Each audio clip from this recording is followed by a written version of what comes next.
Well, friends, I just want to welcome you all and those who will come in a little bit and those who are going to be watching this later online. And I want to introduce and welcome our guest speaker today, Rabbi Geoffrey Dennis. And let me introduce him now, and then I'll turn it over to him.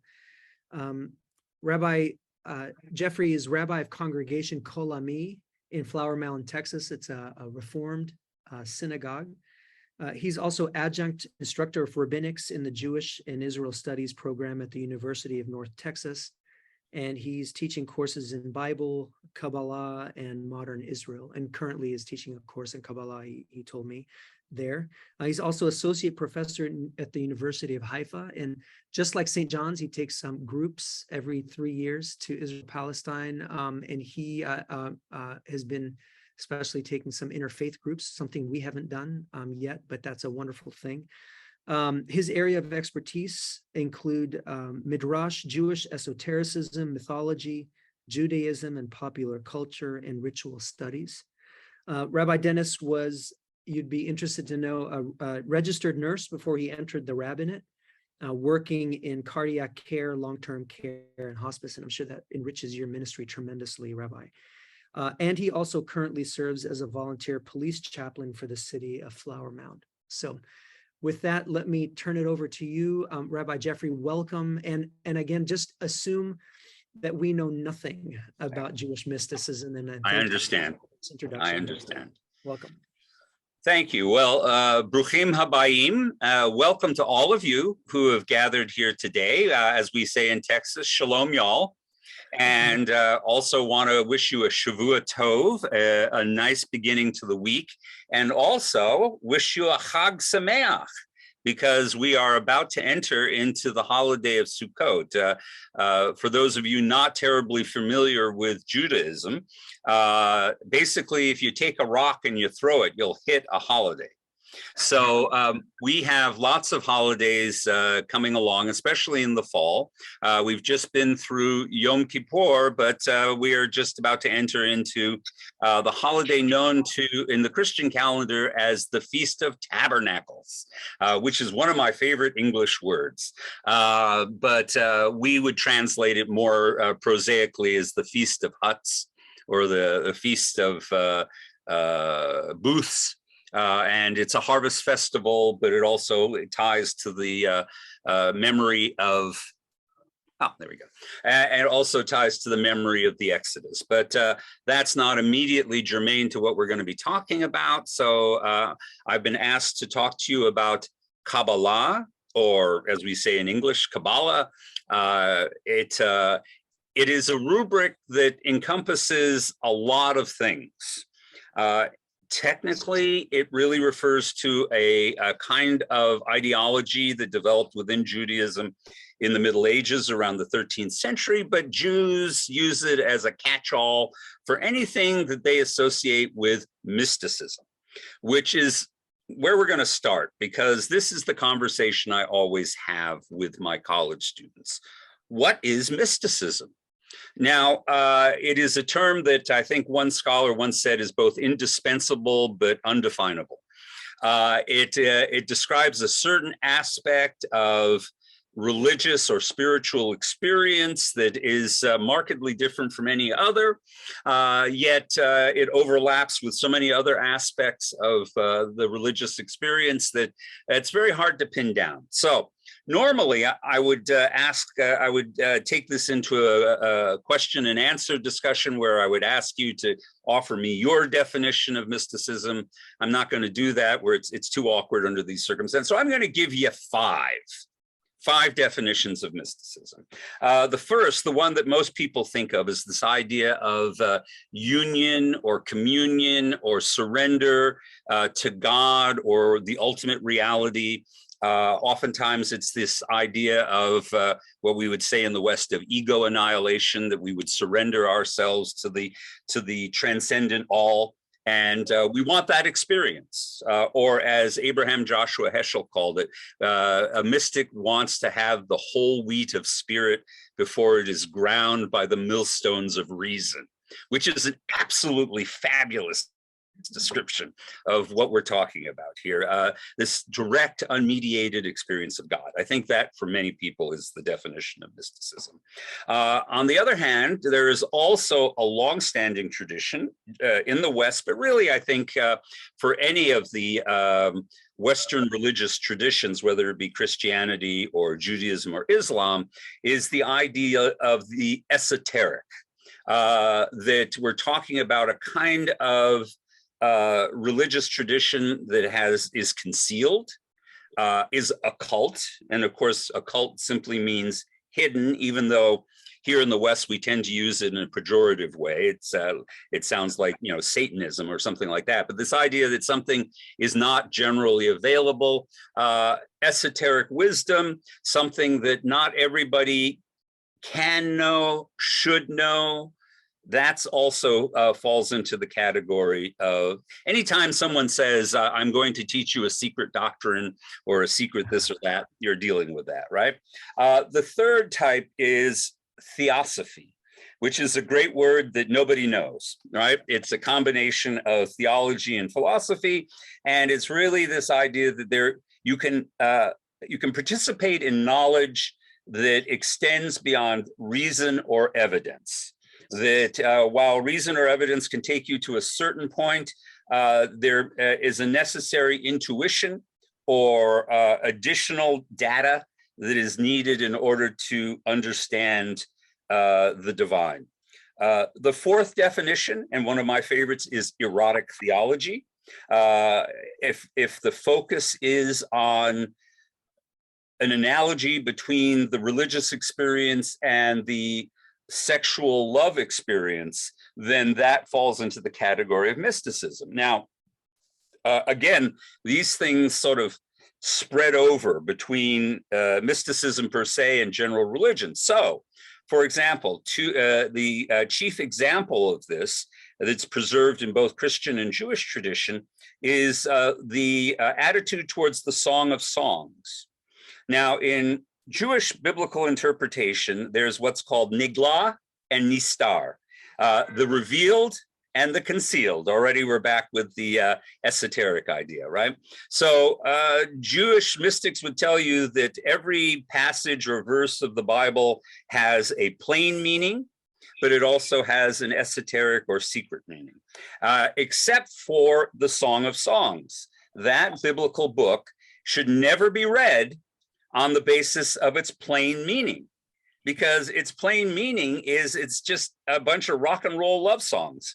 It's this idea of a lusty guy and a lusty girl get together and they sing songs to each other before they, you know, whatever. So in both Christian and Jewish tradition, it's supposed to be understood as an allegory.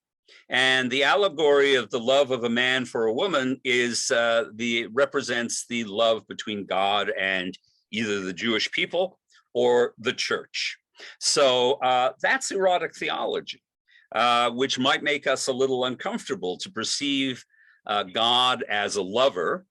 Is not something that moderns and rationalists feel terribly comfortable with, but it has a long and august tradition. And there are those scholars who would argue that mysticism and erotic theology really overlap with each other. It's that quest for the kind of intensity that between your relationship with you and God that would mirror you and a love partner. All right. And so, and there are many examples of this. There's Jewish poetry like Shir HaKavod, but I would also point to the Christian tradition of St. John or John of the Cross, the monastic mystic who envisioned Christ as his lover, not to put too fine a point on it. And so erotic theology plays a big role in the possibilities of a mystical ideology. And the last is a totalizing way of life that is directed towards the transcendent. And it is not unusual to find mystics go to extremes. There's a degree of asceticism, there's a degree of putting one through trials and tests in order to be able to be worthy of the encounter with the one or the ultimate or with God, however you define God. And so this totalizing way of life is another aspect that could be argued to be the definition of mystical. So that's 5 different definitions. And what I would say when we're talking about Kabbalah is, yes, all of those apply to one aspect or another of the Jewish mystical traditions. It's all that and a bag of chips. All right, so let's delve into Kabbalah specifically. Let me also add this, and that is that most definitions of mysticism are trying to come at some kind of universal, transcultural, trans-religious definition of what mysticism is, and I think there is some justification to that. On the other hand, the great godfather of Jewish mystical studies in the 20th century, Gershom Scholem, was very insistent that all mysticism is culturally specific, by which he meant that we can all have a mystical experience, but all of our experiences are going to be defined by the religious tradition or the cultural traditions in which we are embedded. So when a Jewish mystic has a vision of God, he is not going to see Jesus. He's going to see God on his throne surrounded by angels. A Christian mystic is not going to see Muhammad riding upon his mystical horse. They're going to see the family, right? Joseph and Mary and Jesus and all of those things. So we all perceive these experiences, which may in fact be rooted in our own human evolution and psyche. We all see them through a cultural prism. So I could sit side by side with a Buddhist monk and we could both have a meditative experience, but it's not going to be the same simply because of who we are. All right, so now I'm going to talk to you on specifics about Kabbalah itself. The term Kabbalah means to receive or a reception. And it basically means a received tradition. I think that's its essential idea. Now, the word, because Judaism is a religion embedded in traditions, that word could be used to describe any aspect of Jewish life. And well into the modern era, a lot of rabbis would just say the Kabbalah when referring to all the whole sum of Jewish tradition. However, somewhere around the 12th, 13th century in Europe, there developed a specific genre of writing and teaching from a few teachers, and eventually the term Kabbalah became centered on these esoteric, experiential writings and teachings and things like that. So now the other side of that is not only is the word Kabbalah very general, or it can be very specific, but the fact of the matter is that even though scholars define Kabbalah as primarily being a product of the Middle Ages, there were Jewish mystical traditions long before Kabbalah as a technical idea came along. So I teach my students a historical overview of all of this. And so I draw attention to a whole chain of ideas and forces and writings that lead up to the emergence of Kabbalah. So for example, let's start with the Bible. You know, Judaism is an interpretive tradition, and therefore the interpretation of the Bible is at the center of everything. And of course, I'm speaking about the Hebrew Bible, right? There's no one Bible. Every community has its own Bible. And it's the community that defines what the Bible is to them. So Hebrew tradition, the Hebrew scriptures would be roughly the equivalent of the Old Testament in the Christian tradition. So the interpretation, and specifically the esoteric interpretation of scriptures, is key and began very early in Jewish history. So once we started to decide that we were going to rely on revelations from God that are written down, rather than revelations from God that are coming from a person, like a prophet or an oracle or a man of God, then we started discovering different meanings within scriptures. And some passages of the Hebrew Bible are more receptive to this than others. The most famous passages that are revisited again and again by Jewish mystics and Kabbalists would be Genesis 1:2, the creation of the world, the vision of Isaiah in chapter 6 of the Hebrew Bible, of his book, Zechariah, the prophet Zechariah, who has many interactions with angels in his narratives. And while Christians love the book of Daniel, Jews, the real key for us in terms of mystical exploration is the book of Ezekiel, and specifically the 1st and 10th chapter of Ezekiel, where we have the vision of the divine chariot, which is elaborate and difficult to decode and mysterious and just screams for us to come up with esoteric interpretations of what's going on. So that's the first basis for all Jewish mysticism. The second thing that we want to talk about is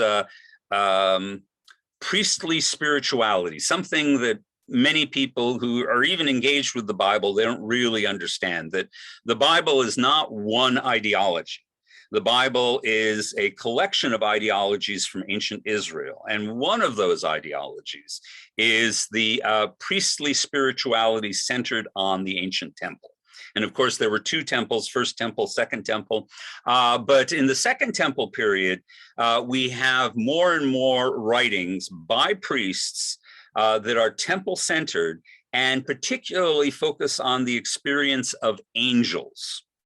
And I think it's no coincidence that the three biblical prophets who have angels most prominently featured in their writings, which would be Isaiah and Ezekiel and Zechariah, were also priests.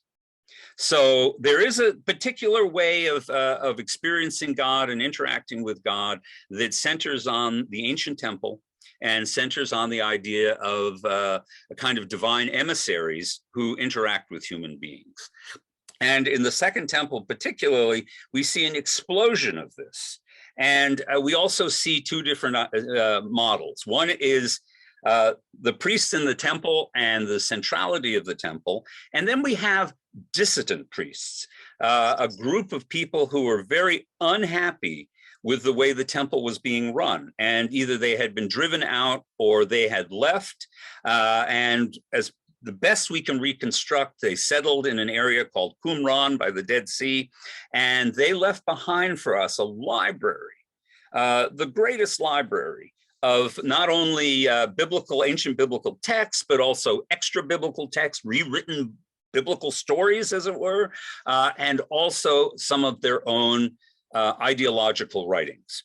And what we learned from them was this was a hierarchical, I won't want to call it a cult, but a group centered around a series of teachers, all of whom were priests. And they developed a particular ideology from the fact that they no longer had access to the earthly temple. But one of the features of priestly spirituality was the belief in correspondence. That is the idea that what's going on below is mirrored by what's going on above. And so these priests would have been taught the idea that just as there's a temple in Jerusalem, there is a temple in the celestial realms. And just as the priests serve the temple in Jerusalem, there are angels who serve in the temple above. And you can even see this in a small feature of the Christian tradition, where it declares that Jesus is the high priest on high, right? In Jewish tradition, that would be Michael, the angel Michael, or the angel Metatron. But the same idea does appear within Christian scriptures. Anyway, lacking access to the proper temple and its proper mechanisms, what these dissident priests did was they evolved a liturgy of performative temple offerings. And one of the features that is clearly appears in their liturgy is the idea that the angels come down and join them, and they become a combined congregation. That's fairly mystical, and may be one of the key roots to the formation of later Jewish mysticism. I agree with Rachel Elior that, in fact, priestly spirituality is probably the place where Jewish mysticism was born. Now, things continue to develop way beyond that. So priestly spirituality works best for priests. However, other kinds of mysticism evolve out of it. And one of the chief ones that appeared in antiquity was something called Heichalot, or the Heichalot literature. And what it is an ideology that believes that you can either ascend to the seven heavens and have an experience of God and his host or her host, or that you can bring angels down to you, and that they can teach you or give you gifts of power. And the Heichalot literature is distinctive from everything I've just described to you, because it's a kind of, I don't want to misuse the word, but democratization of this priestly idea. It represents the idea that anybody who puts the effort into it, who purifies themselves, who prepares themselves, who becomes righteous enough, can participate in this particular encounter. Either if you prepare yourself as an adept and you go through the rituals and you live a certain kind of life and you purify yourself, you can make this ascent, and you can encounter angels, and you can stand before the throne of glory. Alternately, you also have the capacity to summon angels to the earthly realm, and they can teach you things, or they can grant you certain kinds of boons and gifts of power. And so this is really probably the first, I don't want to call it orthodox, but within the sphere of regular Judaism, mystical movement. Now, adjacent to that was Greco-Roman magic, which is very similar to what the Heichalots are describing. They're talking about summoning powers, sometimes angels, sometimes pagan powers, in order to perform spells and do things like this. And there's actually a Hebrew variation on Greco-Roman magic. So, and it looks very much like Heichalot literature, but it has a few added things, like you have to have Eye of Newt, or, you know, a ground bat wing, or you have to write upon a plate or something like that. There's a certain performative and object things involved in this kind of magic. And all of that is becomes a confluence in this. And then finally, and we're getting to Kabbalah, I promise, there is another really remarkable cryptic document called Sefer Yetzirah, which is the Book of Formation. And it seems to be a declaration about how the world was created through the use of numbers and the use of the Hebrew alphabet. Now, if I were to use an analogy to this, for us, it basically is saying that the Hebrew alphabet, arranged into words, and certain cardinal numbers are like the periodic table, right? Through the periodic table, we can make anything, right? You take elements, you combine them, you make compounds. From compounds, you create substances, et cetera, and the world exists.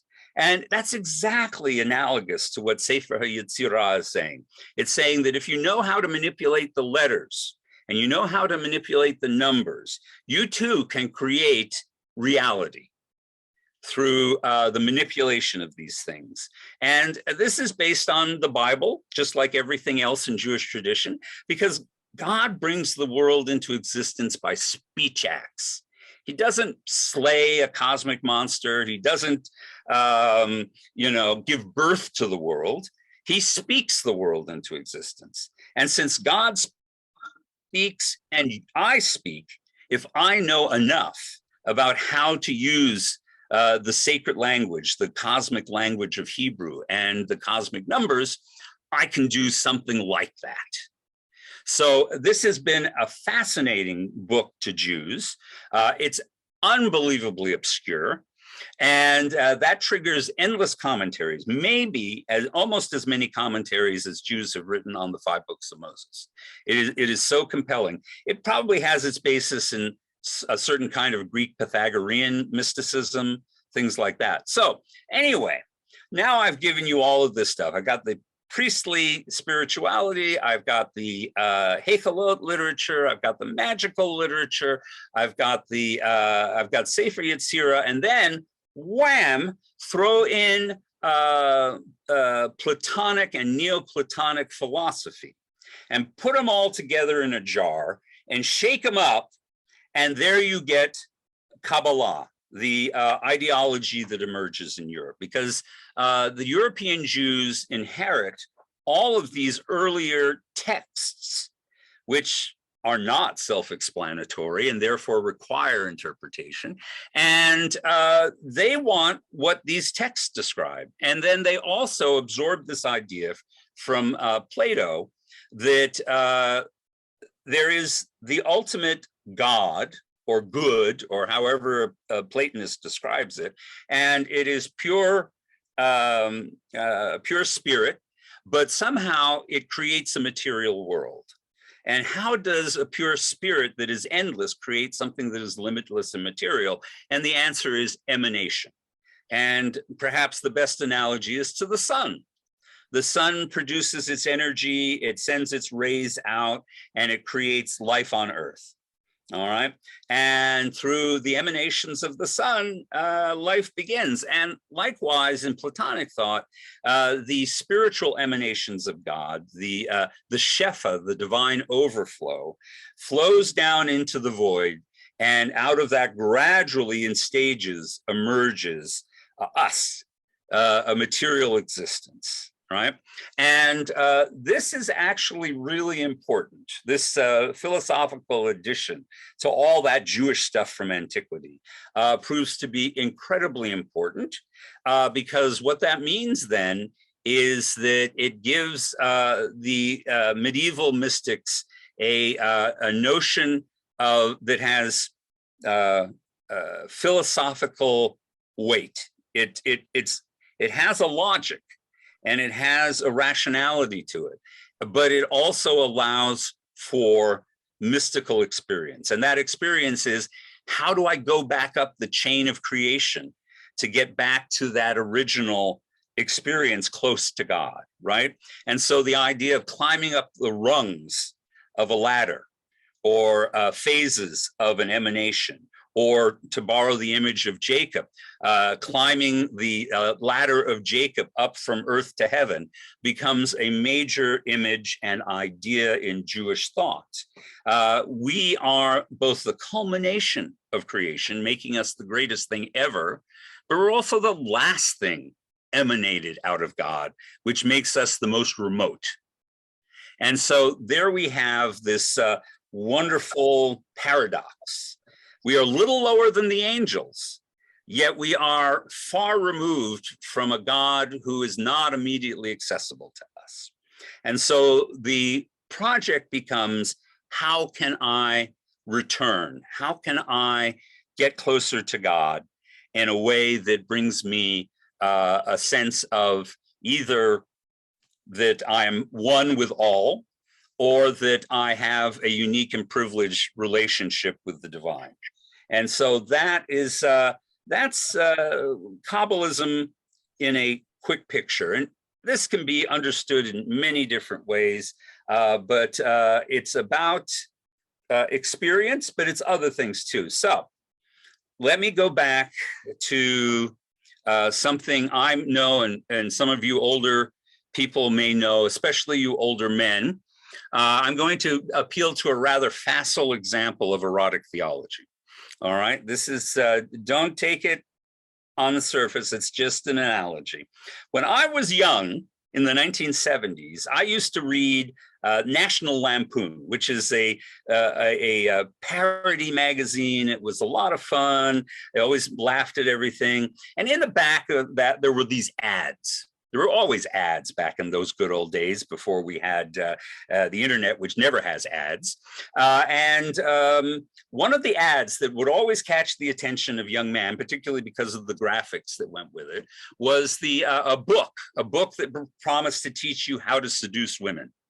All right, now I'm a tween, I'm 12 years old, I'm 13 years old. This is a very, very compelling subject to me. Now, I will say I never ordered that book. I have never seen that book or held it in my hand, but I have heard that basically any book like that is arranged around three ideas. One, that the book will teach you how women think or what women want so that you have an edge on them. And the second is that it will teach you how to meet women. It'll give you specific techniques for meeting women. And the third is that it will teach you how to get them to do your will, right? You want to get close to these women, and it's going to show you how to do it. Facile analysis, facile analogy. This is what Kabbalism is. Just substitute the word God for girl, all right? The first thing is you want to know how God thinks. You want to know what God wants, right? And knowing that gives you a special privileged capacity in relationship to the world and to other people. Second, you want to meet God. You want to be able to create the conditions where you can experience God directly, unmediated. And then for some of us, what you want is then you want to bring away gifts. You want to learn how to take a measure of God's capacity, of God's power, and use it in the world yourself. All right. So silly analogy, but that summarizes all three aspects of Kabbalism. The desire to understand the mind of God and to understand the divine economy in the universe. The second level is the experience. How do I experience God? How do I encounter God directly? And the third is, what can I use from that encounter with God in the world? And that, I think, summarizes all three dimensions of the Kabbalistic tradition. Now, let me talk to you. How are we doing for time? All right, I'm running out of time, so we're doing okay. Okay, so let me talk about some of the pivotal rubrics or ideas within Kabbalah. And the first is God, his self, herself. We can't describe it, and that's the key. The Hebrew term that appears in Kabbalism is Ein Sof. Ein Sof means without limits or without end, the limitless God. And this is the God of the philosophers, right? The God that cannot be compared to anything that exists in creation, the God that is ineffable, indescribable, etc. But the problem philosophically with this God is that this God is perfect and therefore impassible. And impassible is a fancy word that means that God has no passions, no interests, no compelling desires. God is perfect. God never changes. If God changed from perfection, that would be a move towards imperfection. And so philosophically, God just sits up there counting his atoms and is not engaged with the world, which is completely contradictory to the biblical tradition. And so what the Kabbalists do is they say at the top of the emanations is Ein Sof. But then there becomes this energy that enters down to bring formation into the world. And that aspect of the divine is very interested in what we're up to, right? So basically the Kabbalists philosophically have their cake and eat it too, because they come up with this twofold vision of how God functions. And this falls into that category of knowing the mind of God, of being able to contemplate and speculate about the nature of God and things like this, which is a huge part of Kabbalistic tradition. It's just knowing God in a particular kind of way. Then comes what I call the arboreal metaphor. In Proverbs, it says, "Eitz Hayim Chi." It is a tree of life to those who cling to it. And in the Jewish tradition, the tree of life is the Torah. So, but it also becomes this image of the idea that there is a tree of life that is those emanations. So what you see are layers of metaphors applied to each other. It's a tree, it's seven heavens, it's ranks of angels, and it's emanations, and they're all the same thing using different language. And so the tree of life becomes a huge visual metaphor that is realized in Kabbalistic tradition. And everything you can imagine about a tree, the roots, the trunk, the branches, the leaves, the fruits, all of those things become symbols for the cosmos. And in Sefer HaBahir, the very first Kabbalistic work, the theme of the tree comes up again and again, and we are the fruit of the tree, right? Or we're the birds that fly among the tree, which are the souls of all human beings. So this is the beginning in Kabbalah of a huge surge in visual and mythic metaphors and symbols. Apple orchards and the throne of God and the moon and the sun, but chief of them is the tree. And the divine emanation idea gets merged with the tree and becomes something very specific coming out of Sefer Yetzirah. Remember Sefer Yetzirah? So in Sefer Yetzirah, it describes 10 divine emanations and 10 rungs. And so this then becomes visually something most of you have seen, even if you didn't understand it, and that's the Sefirot. The Sefirot is the Kabbalistic tree, 10 spheres with interconnecting channels that symbolize how God interacts with the universe. At the top of the tree is God, at the bottom of the tree is us.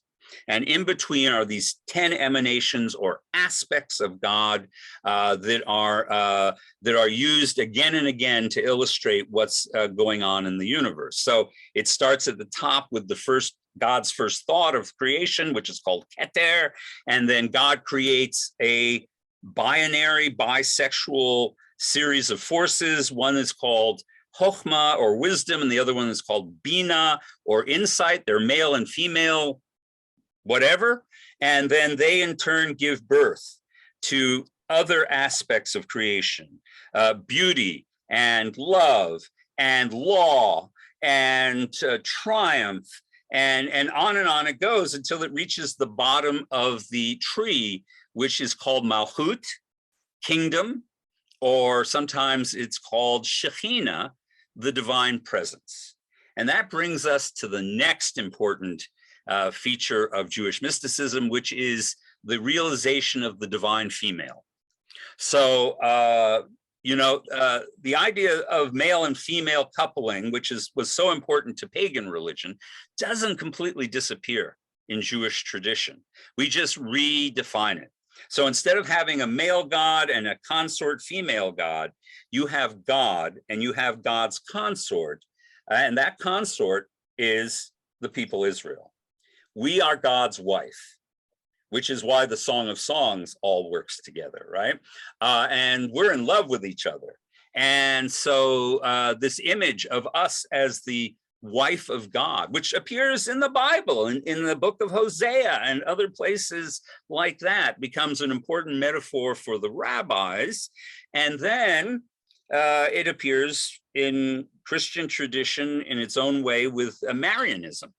Right? The importance of the role of veneration of Mary, the mother of God. Well, apparently the Kabbalists decided to go one better. And instead of just venerating the mother of God, they declared plausibly, philosophically, justifiably, that God actually is all things, and therefore God is simultaneously male and female. And there is a feminine aspect of God. But then the radical thing they say is that oftentimes, because of the brokenness of the world, they're estranged. God the Father, or God the male, and God the female are broken apart. And God the female resides with us as the presence of God, called the Shekinah. And part of our project, maybe it's not individually to go up the rungs, but it's for us to re-link together the male and female aspects of God. And by our performing certain deeds and behaving in certain ways that reflects Jewish tradition, we heal the estrangement between God and his female side. That's a radical idea. That's an incredibly radical idea, especially for a group of people who call themselves monotheists. And so that is probably one of the most startling ideas. Well, it's twofold. One, that there's a kind of implied ditheism, that there's actually two faces to God.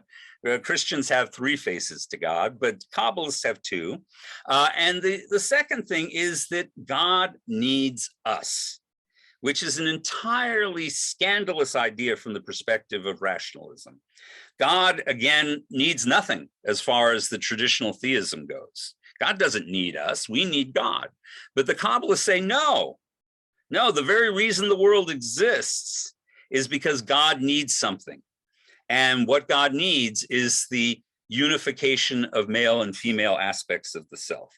So it would reach the point that in the 18th century, Jews would actually, before they performed a mitzvah or a commandment or did a good deed, they would often say, I do this for the intention of joining together the male and female aspects of God. So we're engaged in a kind of cosmic healing, which you probably encounter in modern Jewish culture as the term tikkun olam, repairing the world. And that actually has its roots in Jewish mysticism. It may be a liberal Jewish idea now, but that's an adaptation of something that was going on in Jewish mysticism. All right. And then finally, the last thing that has become a major feature of this that's different from mainstream Judaism, that Kabbalists embrace the idea of the transmigration of the soul. It's not one and done in Kabbalistic tradition. It is the belief that our souls recycle, and that there is a soul task that we rarely complete in our first iteration in life, and therefore our souls migrate from body to body, from generation to generation, as in Hebrew it says lador vador, from generation to generation, until we accomplish our soul tasks. And once we have done that, we may return to the one. But this idea of a kind of reincarnation, specifically Jewish kind of reincarnation, becomes one of the popular doctrines of Jewish mysticism. There are other things that will come up later. Oh my God, I could talk to you about spiritual possession and cosmogonic myth and all of this. The last thing I just want you to understand is that all of this, the experience, the speculation, the practice, all of this is centered on the idea that we sit on a continuum with God. Classic theology would say there's God and there's God's creation and they're disconnected. But the Kabbalists would say that no, we ourselves are emanations of God, and therefore we are manifestations of God and we sit in relationship to God. We just have to figure out how to draw closer and become more one with God. All right, I'm going to stop there because I think I've run out of time, and I will take whatever questions you have, and I know I've just overwhelmed you with information. Rabbi Geoffrey, that was so incredibly fascinating. And I will, let me just kick off the question time with one question, then I'll give instructions to everybody how they can respond as well. Mm-hmm.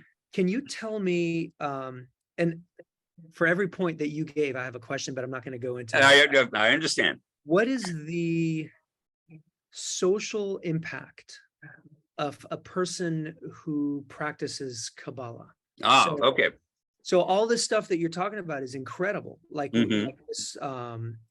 reincarnation idea, and the male and female, and then especially like we are emanations of God. So how does that impact the world around the practitioner?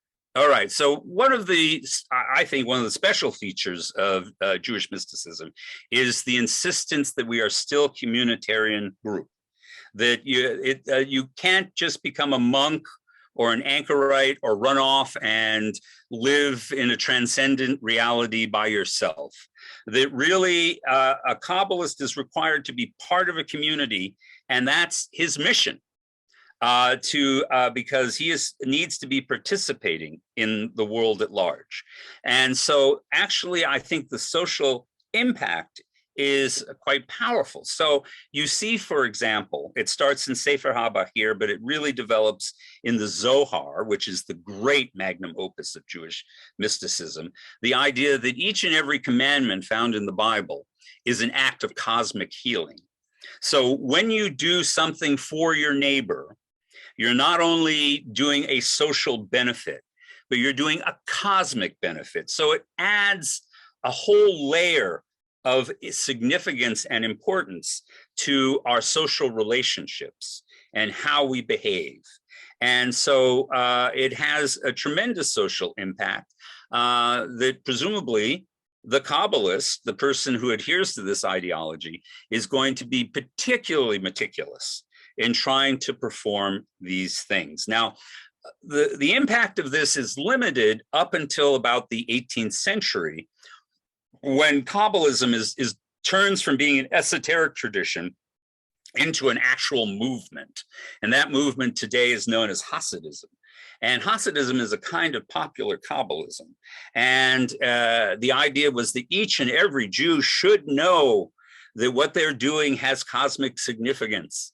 And so that raises the bar quite a bit. And then as modernity has emerged, liberal Jews and modern Jews have taken that idea of tikkun olam, of healing the world, and we have rendered that in a social action idiom. And so it does have tremendous social impact. Now, the impact would have been limited in the Middle Ages, when this was the practice of a very limited number of people. But its influence has grown through the centuries and morphed. And as always, Jews revise and adjust things, and we've adapted it to the modern world. Wonderful. Thank you so much. All right, let's open this up, friends. If you are on Zoom, just use the electronic the reaction. It's just like a hand raised, and I will request that you unmute yourself at that point, and then you can respond to that by unmuting.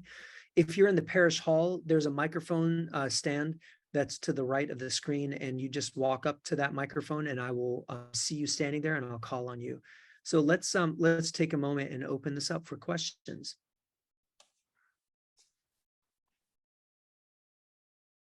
There we go. Someone is standing up there. Just introduce yourself in the parish hall, please, and then ask your question. Thank you. Hello, my name is Nicole, and I apologize if I missed this at the beginning of your presentation. It's so fascinating. Thank you so much for your time in sharing with us today. For those of us who are interested in learning more, are there particular books that you would recommend, like for further reading? What would you recommend? Okay, excellent question. Excellent question, because of course, just like everything else in the modern world, we've commodified Kabbalah, and you can find plenty of commercial products, books and how-to for meditation and all kinds of things like that. And there are many things available. Now, traditionally, Kabbalah would say, the Kabbalistic tradition would say, you shouldn't learn this until you become fully immersed in the more mundane aspects of Jewish life. And in fact, the claim was you shouldn't teach Kabbalah to anybody until they're married, right? So there's this idea that it's the top of the heap in learning. However, it is useful to the modern person. And so if I were to, depending on what you want to do, I would suggest this. There's a brand new translation of the Zohar that was been done in the last decade or so by a brilliant scholar named Daniel Matt. Do not pick up those books. You're wasting your money. It's too recondite. It's too difficult to follow if you're not already immersed in that. However, Matt had another scholar, Arthur Green, publish an introduction to the Zohar. It's a little mustard-colored book that I think does a brilliant job of explaining to the layperson what is the essential doctrines and ideas and values to be found in Jewish mysticism. So it's called Introduction to the Zohar. It's by Arthur Green. When I read it, I was incredibly impressed by his ability to give modern expression to these ideas. And then after that, I would recommend the book that is most accessible by an actual Kabbalist talking about his beliefs is a book called The 13-Petaled Rose by another great, but now deceased, Alav HaShalom, teacher, Adin Steinsaltz from Israel. Adin Steinsaltz did a masterful translation of the entire Talmud, but he was also a dyed-in-the-wool mystic, and he published a little book called The 13-Petaled Rose. I don't think it's that accessible until you at least understand the basic lexicon of Jewish mysticism. So if you read Green and then you read Steinsaltz, I think you'll get a good introduction, and then you can go on to other things. Great, thank you so much. That was a great question, Nicole. Others, raise your hand or come up to the microphone. All right, it looks like we have Charlie McNamara coming up. Come on up, Charlie. Hi, Rabbi. Charlie Hi. McNamara. Thank you so much. Beautiful, fascinating stuff. A few things. Is there any sort of physical tradition, like Zen, like sitting meditation, or Yes. Sufi whirling attached? Right. Also, I'm with the talk of angel visitation and stuff. Is there any aspect of alcohol or psychedelic drug use? Oh, I wish I knew. So starting at the end of your question and moving back. Well, look, we now have a couple of very interesting bits of archaeological evidence. One, we know that cannabis was part of the incense that was burned in the land of Israel during the Iron Age. So the idea that we could have used some kind of a chemical stimulant in order to experience certain things is clearly there. We also just had a recent article of someone who discovered that the archaeologist who discovered a pot of opium, basically, that was buried with an Iron Age body. So the idea that cannabis, hashish, opium was part of the maybe dietary experience, but also the psychoactive experience of the ancients, entirely plausible. These sources never mention any of that. So I cannot draw a direct line between one or the other, but I find it implausible that they didn't have a role. All right, so actual practices, you better believe it. So it's taken a while for us to recover this. And honestly, this is one of the pathos of the Holocaust, was that the center of Kabbalistic teachings at the beginning of the 20th century was all in Europe. We American Jews had all fled that stuff. And we came to America with the idea that we were going to give up all of that craziness and mumbo jumbo, and we were just going to become ordinary people. So we didn't bring those teachers with us. And unfortunately, most of those teachers died in the Holocaust. So actually, the latter part of the 20th century has been a reconstruction of these kinds of practices and customs that were once very familiar to Jews in Europe and the Middle East, I should add. So yes, there are any number of books about Jewish meditative and contemplative practices. I would look for any book by Avram Davis, or R.A. Kaplan published a very early but still very useful book back in the 70s, R.A. Kaplan with a K, on Jewish meditation. And then he did early, slightly naive analysis of meditation in the Bible and meditation in the Talmud. And he made some errors, but they're interesting to read, and he's certainly a pathfinder. So meditative practices, clearly one of the most important ways for Jews, and this may not be suitable for you, but we believe so much in study. And by binding study to certain stress practices, the most famous being in the Zohar, all-night study. You sleep deprive yourself and you study Torah. And lo and behold, by the time you get to the morning, you are experiencing all kinds of amazing insights that come to you. And actually, if you were a college student, you know exactly what I'm talking about. In rabbinical school, we used to study all night.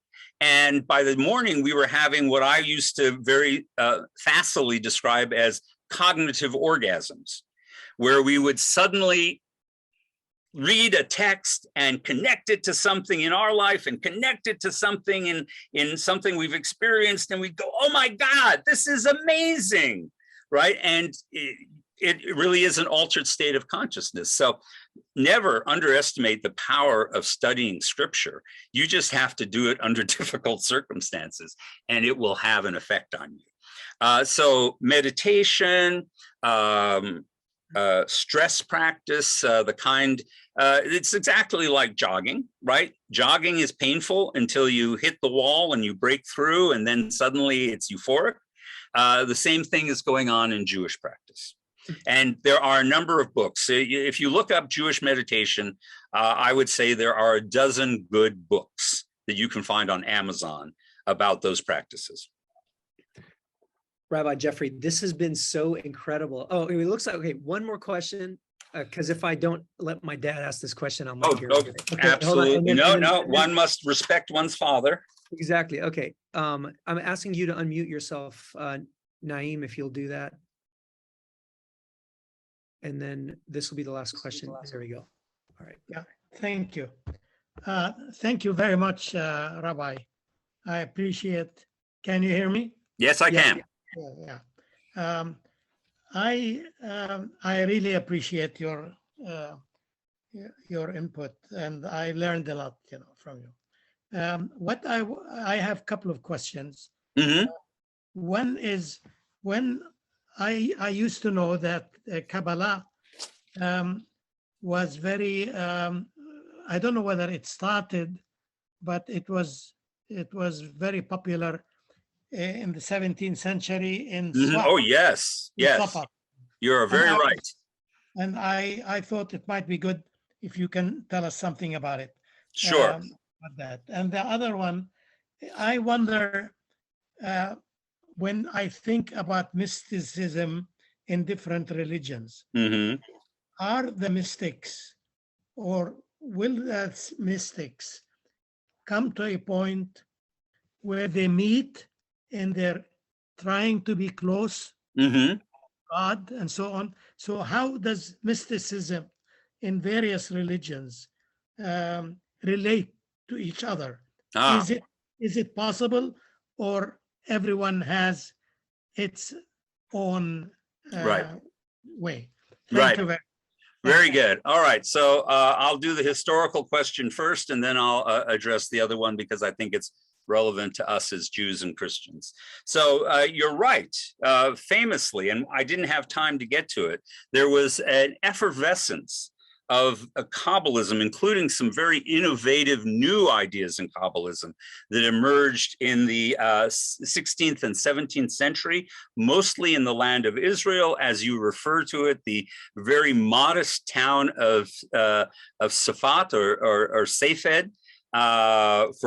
For a variety of reasons, suddenly became a hotbed of Jewish mystical speculation and teaching and practice, and it was a big deal. And the fact of the matter is that that period was a big acceleration in the influence of Kabbalah for reasons of technology. And that technology was the invention of the printing press. Jews were early adopters of the printing press, and Kabbalistic works started to be published and produced in not just handwritten manuscripts that passed from master to disciple, but in publications of hundreds and thousands of these books that could reach larger communities in a way they never had before. So I would actually say by the 18th century, Kabbalism was the dominant ideology, at least in Mediterranean and European Jewry. And it had a very big presence. But just as the modern world gives, the modern world takes away. So if the printing press popularized Kabbalah, the rise of the Enlightenment squashed it.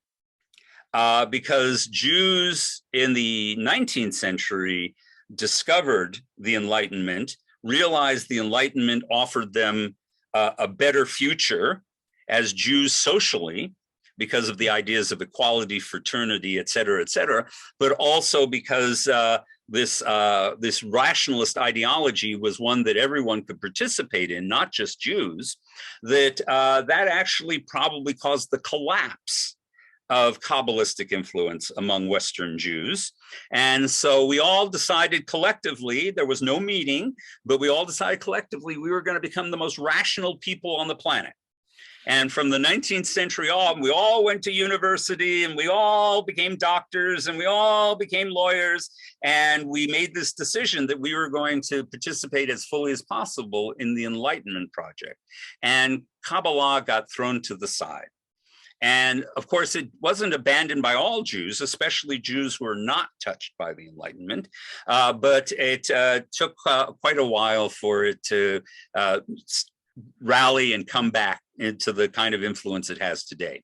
On the second question, look at a lot of times we like to imagine, and especially minority religions, prefer to talk about the idea that somehow we are siloed, that we are impervious to the social and other influences of religious groups and cultural groups around us, that all of our ideas are pure and all of that sort of thing. And that's simply not true.